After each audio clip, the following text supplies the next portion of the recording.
This round so far has had it all. We've witnessed our first draw of the season. We've witnessed a showdown that didn't disappoint, and the Richmond Football Club registered their first win of the season. All that and more as we review all the action from the round so far.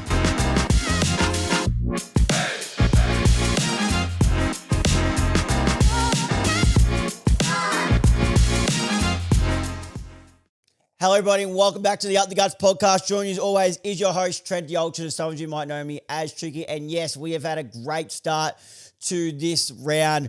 Obviously, as I mentioned, a first draw between Collingwood and Hawthorn. We saw Richmond register their first when we saw a showdown that went down to the last 11 seconds when we saw the victory was confirmed.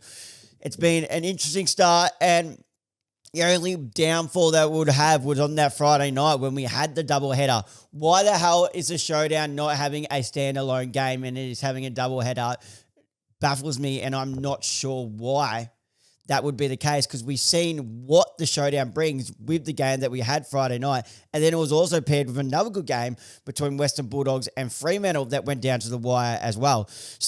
But let's get straight into reviewing all the games. Before we do that, guys, make sure to, if you're watching this on YouTube, to leave a like and comment on this video. Hit that subscribe button, turn the notification bell on so you're notified whenever we upload. If you're listening to this via Spotify, Apple Podcasts, make sure to leave a like and comment on this episode. Hit that follow button, turn the notification bell on so you're notified whenever we upload. And please, guys, remember to leave a 5-star rating on this show, as that does help push the show out there. For more clips from this show, sports news, edits, and me just talking about absolute dribble about footy during the footy season, make sure you head over to our socials as well, at @uptheguts_ on Instagram and TikTok, or you can also find us on Facebook at @uptheguts. Just search us up in the search bar and you'll find us at the top there. Without further ado, let's get into the first match between the Pies and the Hawks, the first draw of the season. You usually can't go a full season without two sides walking away with just 2 points instead of 4, and this season is no different. Round 8 kick-started with the draw between the Hawks and the Pies, and I'm just going to move forward a little bit. I'm not sure how to feel about this one, obviously, as a Collingwood supporter.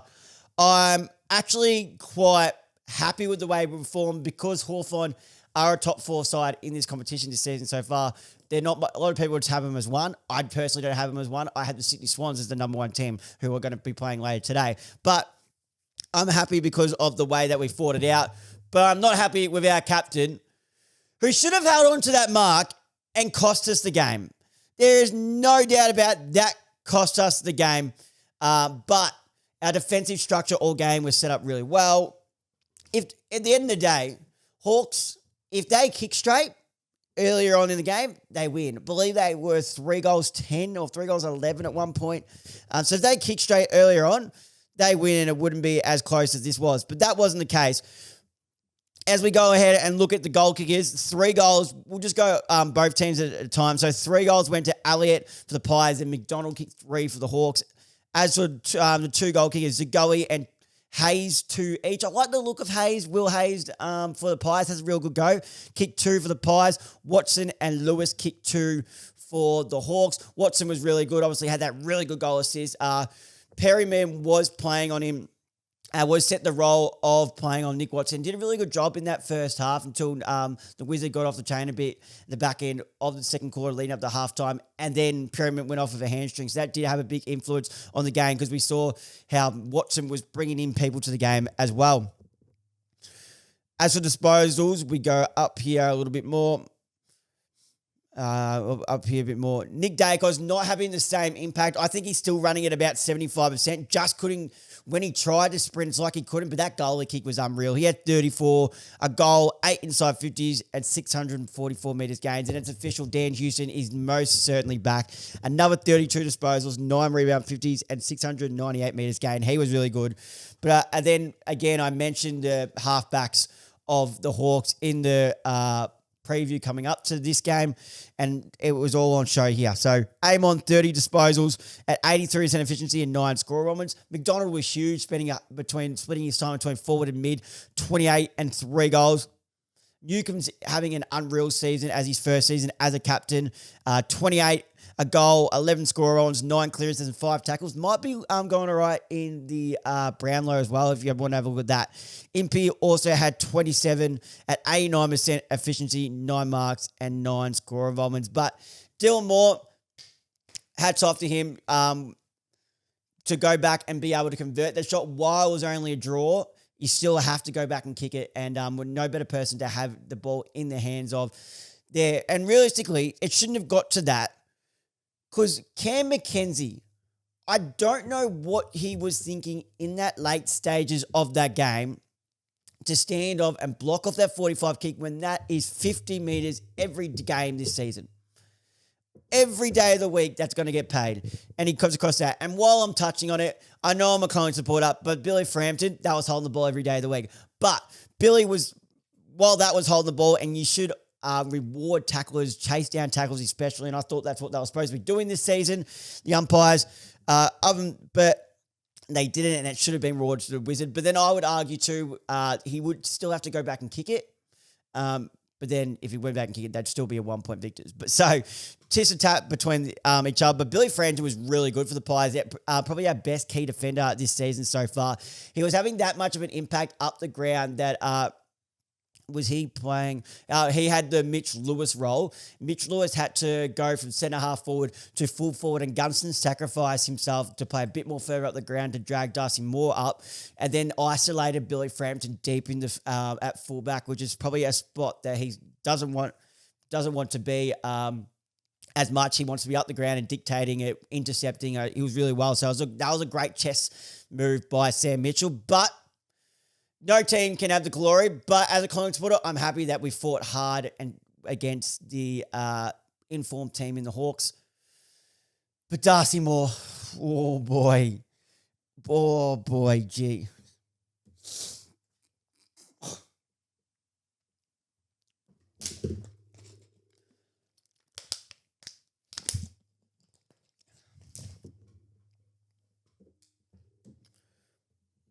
Now let's head over to our first of two games from Friday night between the Bulldogs and the Dockers at Marvel Stadium. And it was the Dockers only getting this done by 12 points. The Bulldogs just wouldn't go away. Goal kickers for the Bulldogs, Norton, Bontempelli, Lewis, McNeil, and West all kicked 2. As for the Dockers, Tracy, Young, who was the difference maker, and Sukowski all kicked 3. Disposals-wise, Bontempelli, 33 disposals, 2 goals, 6 clearances, and 630 metres gained. Luke Beveridge did say in a post-match press conference that there might have to be a time when they have to rest him because he's clearly still sore, but he's still putting in performances like this. Dale, 32 at 84% efficiency, 9 rebound 50s, 2 goal assists, and 7 score involvements. Kennedy had 30, having a really good year so far, Ken. He's been such a great pickup for them since coming across from the Blues. 39 clearances and a goal. Sanders had 25 and a goal, and Richards had 25, a goal, 7 clearances, 6 tackles, 8 score votes, and 648 metres gained. Shea Bolton's in some unreal form this season. I've been flirting with picking him up for my Supercoach team, but we know what Bolton is like, especially as a Supercoach player. He can go missing. But I think I might be close to pulling the trigger because he keeps putting in performances like this. 30 disposals, 8 at 83% efficiency, 1 goal, 9 clearances. So he's spending more time at centre bounce and actually getting clearances. So 9 clearances, 8 inside 50s, 2 goal assists, and a whopping 16 score runs. That's a huge game on anyone's standard. So well done to Shea Bolton. Well done to a great start. He could be the difference maker there, obviously, because Sarong, you're in and under. Bolton can have your pace on the outside. And Hayden Young was also the difference maker. 3 goals, at 20 disposals, 3 goals, and 7 tackles for the game. 3 of those goals came in the second half, one of them being an absolute goal of the year contender. For me, it's leading by a country mile at the moment. That finish from the banana on the boundary has got the winning stales at the moment. But just his capability, we've known him when he was picked up for his draft in his first few years, predominantly playing half back. Now they're playing him for the midfield, but what he also has, he has that ability to go forward and make a contest. So when I heard David King, I think it was David King say if he could play that Isaac Heaney role, it might not have even been David, it might have been, don't know who it was, but that Isaac Heaney role, that centre forward role, might have been Kane Corns actually, on First Up on AFL.com. Play that centre forward role where they split their time from middle and then burst forward. He could have such a really good impact. And he's also a guy you not only can impact the scoreboard, but he's a guy you want the ball in the hands of going inside 450. So I think he makes a really good impact to this side if he can stay fit. That's been the big thing of Hayden Young. He could be anything if he stays fit and injury free. The The Bulldogs did fire the first few shots of the game, though, and they looked to move the ball quickly in attacking. I did like this this type of Bulldogs. Artie Jones was someone who I was really impressed with. He shows a bit of dash, bit of electricity, dodges and weaves, and loves to bring people into games. But again, the unicorn was huge. You could put an argument here that he might be, him and Gawn and Grundy are the top 3 rucks in the competition at the moment, but I wouldn't sit here and shoot you down if you had Jackson as 1. I'm not sure if I'd 100% agree with you, but I wouldn't shoot you down because, again, 36 hitouts, 18 disposals, 1 goal, 13 score-ons, and 8 tackles. He's just consistently getting done as the standalone ruckman and then can go play as that midfielder as well. Now let's get into the showdown because what a showdown we witnessed, and it was the Crows by 1 point. That's right, by 1 point. The man of the moment, Braden Cook. What a finish on the boundary, what a finish on the run, sorry. And then prior to that, Berry, that snap to even get the port back in front was unbelievable. But the composure of Braden Cook to seize the opportunity, get their handball and kick it is anyone's boyhood dream playing in a showdown. This is why it's the best rivalry in the game. You saw the emotion was they just don't like each other. And Will delivered, while it wasn't a highly skilled for the whole game, that last quarter was one you had to sit down and watch. Keys kicked 3 for Adelaide. He was looking like he could take the game away from anyone from them at any point. Rochelle and Murray. I like the look of Murray down forward for the Crows. He only played a couple of games, but he's a tall figure and really clunks a nice mark. He kicked 2, and one of them was a beautiful one from the boundary line on the set shot. Silthorpe's, I don't know what to think of Thilthorpe at the moment. We know the talent he has, but he's only just going. Does he have an injury, or is he struggling, or is the movement inside 450 just not favouring him? I'm going to take my hoodie off. He's getting quite warm. As I was saying, Thilthorpe is just going. I'm not sure. Let me pull up some of his stats. So he only kicked the 1 goal, but I want to see if he's still clunking marks and is it just his set shot. But there's definitely not something not quite right when we move this up here to the Crows game. Let's go goals. Let's go down to Riley Thilthorpe. 10 disposals. Only took the 2 marks. That's the concerning thing for Riley Thilthorpe. Did he take any hit outs? 7 ruck contests. That's really concerning because he's their man down there, and especially when Taylor Walker went down early with a hamstring injury in the game. He's supposed to be their man, and he's just not delivering at the moment. If we pull up stats, I want to see players. If we go, how many goals did he kick for the season? Geez, I've had to scroll a fair while. Hang on, we're still scrolling. 26 places. He's only kicked the 13 goals. He's 26 places. Here are some of the names in front of him. If we go down here, some of the names in front of him: Shannon Neal, Jai Miss, Joel Amarty, Mitch McGovern is in front of him. Corey Durden, Brody Kemp, Mitch Owens. There is no way Riley Thilthorpe shouldn't be a top 5 to 6 leading goal scorer in this competition year on year. I don't know what's going on. Something needs to show because he's only just going at the moment. We move down here to this game. As for the Port Adelaide, Mitch Georgiades kicked 3, Durden kicked 2. We mentioned Berry kicked 2. And I've got an apology to make. I've got an apology out to make to Sam Berry. Was it a couple of weeks ago, I said Sam Berry is not your answer in the midfield. And since then, he's gone ahead and backed up 2 25-plus disposal games in a row, as I just chinned the mic. 25-plus disposal games in a row. So I do apologise. What an insane game he played, winning his first Showdown medal as well. 29 disposals, 19 tackles, just one shy of the AFL record, which was set by Rory Laird in 2022. 7 inside 50s and 704 metres gain. I put my hand up. I was wrong.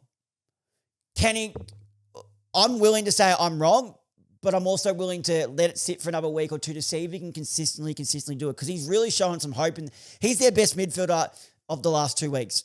Not a shadow of a doubt. It was Rochelle. Now he's not having as much as an impact. That's why I steer away from getting him on Supercoach as well. But At the last 2 weeks, Berry has hands in been their best midfielder. Let's see if he can back it up, but I do apologise for saying he's not your answer and he's only getting 15 plus disposals, and he's gone ahead and shown me up by getting 25 plus disposals. So I thought it was fitting that I did make an apology out there to Sam Berry, because not only is he getting 29, but 19 tackles is fucking ridiculous. That is insane. As for Wayne Malira is another one. He has to be on the All-Australian. I think I've mentioned this before, but he has to be on the All-Australian watch at the moment. Again, another brilliant game. Could have argued if it wasn't for the 19 tackles, he could have easily got the Showdown medal as well. 29 disposals. Doesn't waste it as a possession either at 93% efficiency, and had 10 intercept possessions. Peatling also had 25. Wines was back to the ball, we know. 30 disposals, 18 of them contested. Kicked a goal to go along with 7 clearances and 7 tackles. Butters also had 30 to go along with a goal and 6 tackles. It was also good to see Dan Curtin back out there for his first game this season. Obviously, all the talk was him about him possibly playing as an inside midfielder.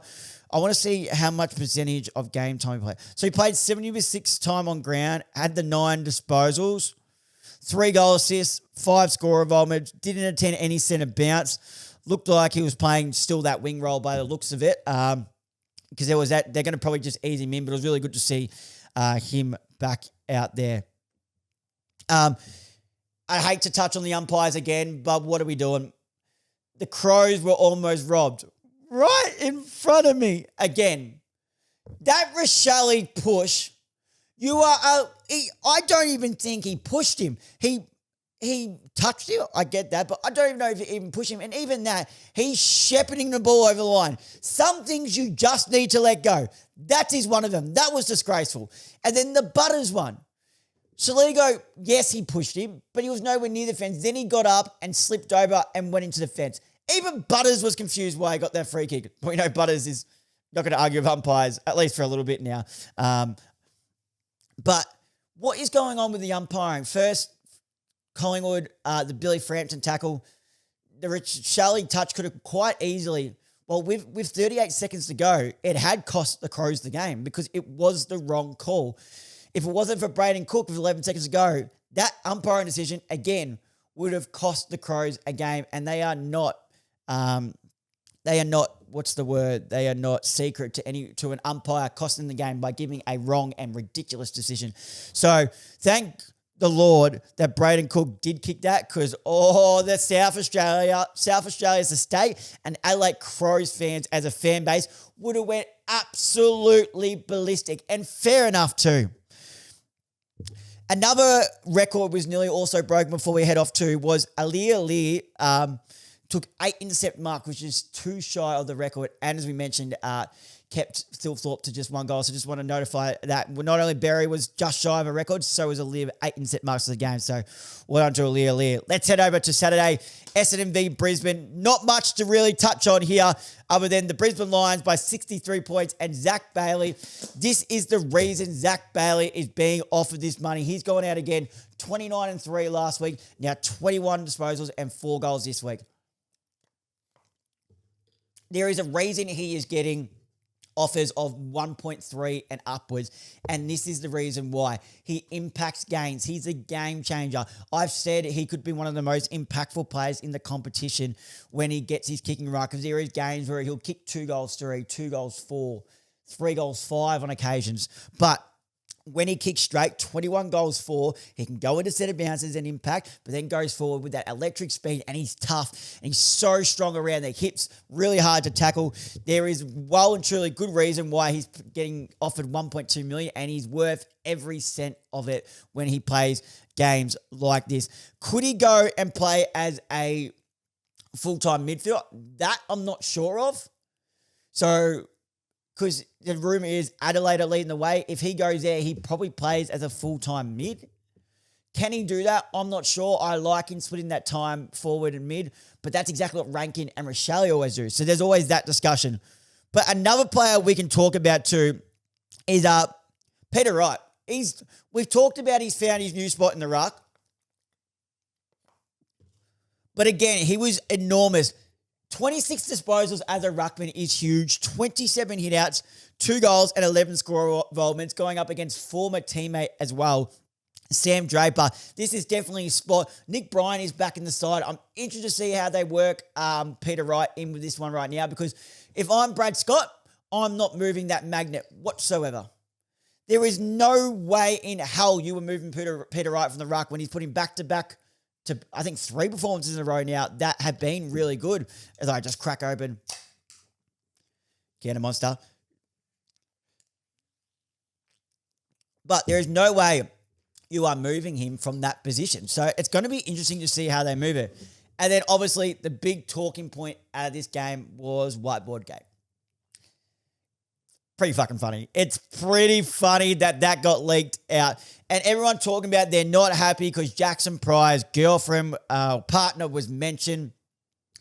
They're quickly forgetting he was a former Brisbane Lions player, and they're quickly forgetting that Jackson Pryor's already discussed this and he's laughed it off, and it was just a joke inside the team. That stuff shouldn't be leaked. Chris Fagan shouldn't have to apologize. If it was, say, comments about her as a person, her as an appearance, yes, 100% we're talking about. But it's just weak strengths, his girlfriend. Obviously, they're saying she's an attractive woman and she's a great person.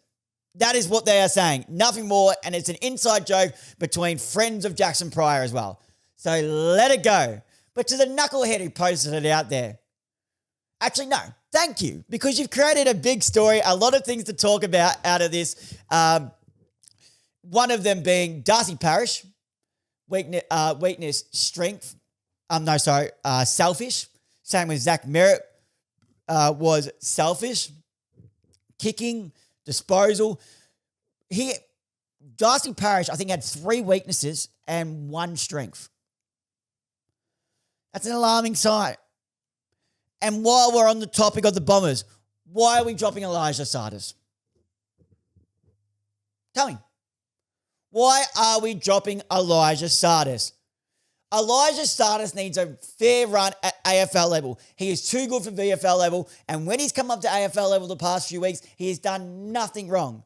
There is other people you could drop before you drop Elijah Sardis. You know what? Matter of fact, let's go through them. Let me pull up who played this game. Jade Gresham. Piss off. I'd play Elijah Sardis in front of you. And I'm sure there'll be some Bombers fans, I know one, that will definitely agree with that. We keep moving. Respectfully, Jaden Newen, depending on what role you're playing, if you're playing back, I'd be playing Elijah Sardis over you. Keep moving down. Al Hawaii was pretty good until he got injured. They're probably the main ones. But there is no reason why Elijah Sardis shouldn't be in this team. Yes, he's not a perfect kick. But is everyone a perfect kick in the competition? No. Some of the best players that have played in the last 20 years have been, quite frankly, average kicks. Take Nat Fight, for example. Was not a superstar kick. He was average at best. But what it was, he was contested, like Sardis is, gets the ball at ground level, and took a really nice overhead mark. That's what it was. And he had a will for the contest and a will to win. But wasn't a great kick by any means. So I am quite confused on that decision not to play Sardis. And myself and Connor did have a little chuckle when he was dropped, because we both said he should not stay in the team and not move from that position. If we look at other points of the game too, obviously I mentioned Al Hawaii before he went out. He has injured a collarbone, and Jai Caldwell has also done an ankle, who hasn't been shooting the lights down, mind you, Jai Caldwell too. So I'd imagine Jai Caldwell going out with the ankle injury. Leave your job, Brad Scott, if you're not bringing Sardis back in after that. Really, honestly. But Caddy could be anything if he learns to kick straight. 3 goals, 5. Disgusting. Really good athlete. But geez, he needs to get his kicking right. Morris kicked 4, and Morris, Lohman, and Bailey all kicked 4 for the Lions. We look at disposals. Wilmot was electric, 32 disposals, 88% efficiency, 12 marks, 8 intercepts, and 572 metres gained. I said there was not, now that I'm thinking about it, I said at the start of this, there's not much to talk about this game. And there's not really. I think it's more just me ranting about the way Essendon are going about it and Brad Scott. I thought Brad Scott was the man when they elected him. I thought, Essendon, well done. You've got the right guy. But clearly not. And what are they going to do now? Sack another coach? They've been there, done that. Something needs to change down there, though. One positive thing we can take out of the Bombers from this game is Nick Cox. What a story. Back after 632 days after repeated concussions, told he might not be able to play the game ever again. He came back, didn't have a massive impact, but did kick a goal late. But it's just a story, a great story that he's been able to get out on the park of AFL level again. So well done to Nick Cox there. That's a great story, that one. Then we move over to West Coast and Richmond. The Tigers are here. Oh, we're from Tigerland. The mighty fighting inferior from Tigerland. They've got their first win of the season. I'm in a really crazy mood. I don't know what's going on, but I am up and about. The Tigers, first win of the season. Well done to them because Harley Reid looked like he was going to win the game himself. Kicked the opening goal of the first two quarters. One of them was absolutely insane and was, quite frankly, taking the piss in the first half. Had 15 disposals, 2 goals, and like 7 clearances at one point. What did he end up with? He ended up with 26 disposals, 20 contested, 2 goals, 10 clearances, and 569 metres gained. We can well and truly say that Harley Reid is, I know we've already said it, but he's definitely a midfielder now and can run out a game. What a great sight it is to see. But this one is all about the Tigers. And Noah Bolter, the ruckman. I've always thought he could have the capability of being a ruckman because he's so athletic, but he dog-walked Bailey Williams. Absolutely dog-walked him. Bailey Williams could not keep up with him. 20 hit-outs, 20 disposals, 3 goals, and 6 clearances. Yes, he lost the hit-out battle by, I think it was 6 or 8. But around the ground, it absolutely dog-walked him. What a performance it was for Noah Bolter there.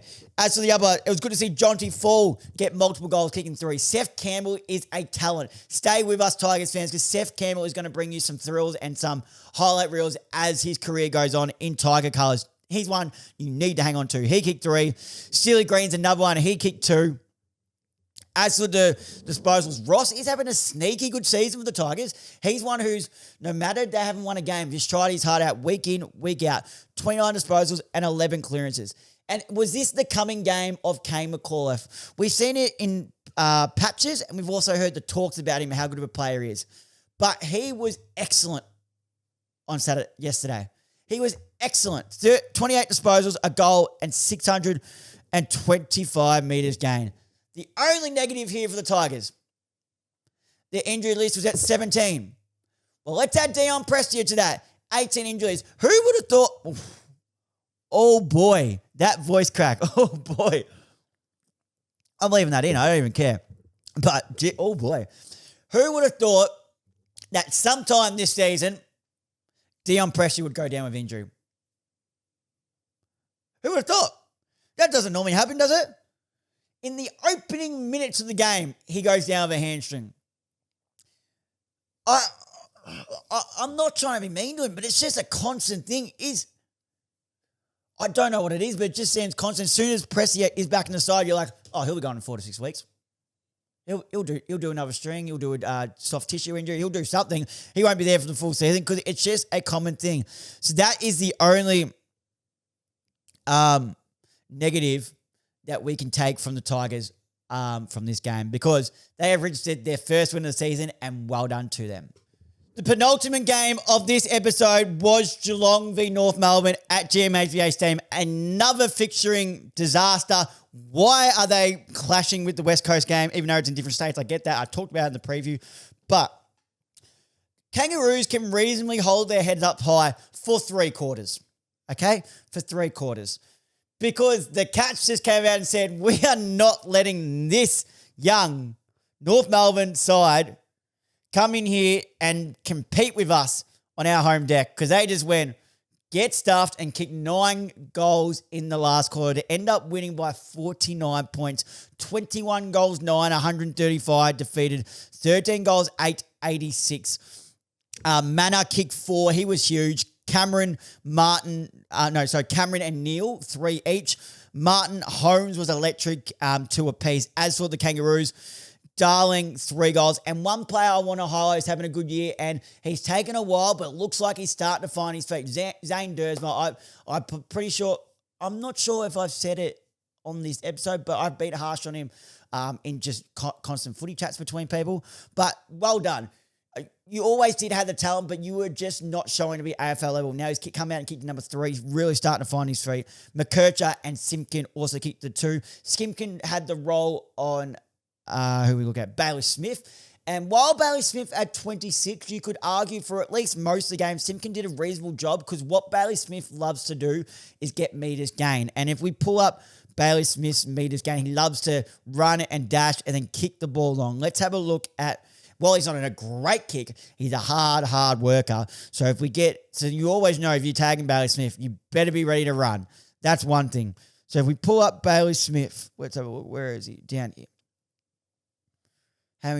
He's only gone at 284 meters gained. So I'm arguably saying that's a win for Simpkin. I know he's had 26, but he's always going to find the ball. But if you get one, keep an eye out on the other one, because the other one was huge in Max Holmes. 29 disposals at 90% efficiency, 2 goals and 602 meters gained. One person that was putting the team on their back and playing like an absolute dog was Tristan Cherry. 30 disposals, 26 contested, 23 hitouts, 14 clearances, 7 clearances in the first quarter, might I add, 8 score involvements and 7 tackles. Everyone was jumping off the Cherry train because of the new ruck rules and his start to the season. Then he went down with injury. Everyone was quick to jump off him. He's gone to his injury, regrouped and gone, why is everyone jumping off? I can still dominate and come in and do this, because for so long he was the number 2. He's probably lost that spot, but he's come with a underdog story and trying to come back to get that 2 spot. Mind you, he's got a long way to catch up to Grundy, Jackson and Gawn, but keeps putting in performances like this. Whew, unbelievable. LDU also had, I haven't put LDU's actual disposals. What did he have? LDU. 24 disposals, 6 tackles, and 6 clearances and 5 tackles. As I mentioned, North stayed in the contest, but the Cats weren't going to let that happen, just outrunning them in the last quarter, kicking 9 goals. And in the end, the margin didn't probably illustrate the effort that North put in, so they could hold their head up for 3 quarters. It's just the better side got them in the end. Saturday night, TDK Jack Silvani Cup. And it was again the story of Carlton falling asleep in the second half. Yet again. When will this stop? I don't know if it will. 39 points. The Saints ended up winning this by 16-12, 108. Defeated 9-15. That's disgusting. 69 points. Kemp kicked 3 for the Blues and Ainsworth kicked 2. As for the Saints, it was good to see Liam Henry back and had an immediate impact because he can play that wing role, but he can also go forward. Himself, Owens and Marshall playing as a tall forward, had 21 disposals or 22 disposals as well and kicked the 3. So all of them kicked 3. Sharman and De Koning against his old team also kicked 2 each. Florent tried to get some movement going from the back half, as did Newman. Florent, 30 disposals, 10 score moments, 9 marks, and 572 meters gained. Newman, as I mentioned, 28 disposals, 89% efficiency, 13 marks, and 627 meters gained. While Chera, the most disposals as the midfielders, 25 and 10 score runs. Nasai Wang and Malira had to wear Lockie Cowan on him for most of the game, or at least for parts of the game, especially in that first half. Took a while to build into the game, but once he built it in a big way. 31 disposals, 1 goal, 11 score runs, 5 clearances, and 573 meters gained, while Sinclair had 29. Now, I mentioned it was again Carlton falling away in the second half. The Saints came out and kicked 8 third quarter goals. 8 and 9 unanswered goals on either side of the break. So the back end of the second going into the third. What is going on at the Blues? It is getting ridiculous. What does this mean by Michael Voss? Does he see out the year? If this keeps going, I don't see how Michael Voss can see out the year. We keep putting in performances like this. Something has to happen. Action has to take place.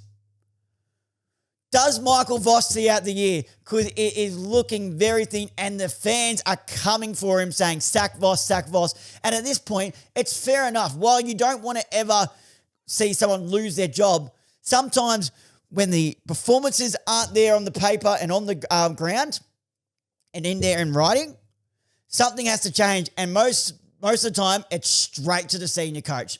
Michael Voss is running out of time. Do you see him lasting the season? Let me know in the comments. Well, that's the review of all of the games so far in round 8. Thank you guys for listening. Obviously, today, the first game, I believe 3:20 or 3:30. I'll just double check that now. 3:15, we've got Sydney Swans and Melbourne, the SCG, Gold Coast Suns and GWS in a Sunday night game at People First Stadium down there. But thank you guys for watching and listening along. If you're watching this on YouTube, please make sure to leave a like and comment on this episode. Hit that subscribe button and turn the notification bell on so you're notified whenever we upload. If you're listening to this via Spotify, Apple Podcasts, make sure to leave a like and comment on this episode. Hit that follow button, turn the notification bell on so you're notified whenever we upload. Share this off to a mate, and please, guys, remember to leave 5-star rating on the show, as that does help push the show out there to new listeners. If you want to see all the clips from the shows, all the sports news, edits, and me just talk absolutely dribble, you know where to find us on socials at @uptheguts_ on Instagram and TikTok, and just search up on Facebook at @uptheguts. You'll see us at the top there. Thank you guys for watching and listening along, and until next time, I'll see you guys then.